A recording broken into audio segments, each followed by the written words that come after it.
All right, so let's try and figure out this pattern. If we're multiplying by something, that'd be a tricky number to multiply by. So maybe it's not multiplying by. It could be, but it's not totally obvious. Let's try the simpler route first and see if that works. Let's see if we're adding something every time. So if I add something to, whoops, sorry about that. If I add something to 2, I need to get 3.5. So what am I going to add to 2 to get 3.5? Well, that would be 1.5. Let's see if that holds true. So if I add 1.5 to 3.5, I should get 5. And that is also true.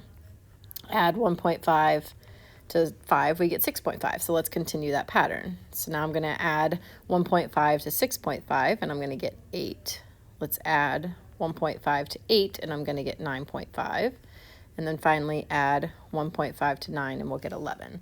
So your generator is adding 1.5.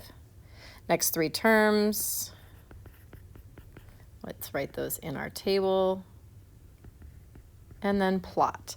This time we're counting by ones on the x-axis. So we have the 0.58, 6, 9.5, and then 7, 11. And that one does look like it's going to be linear.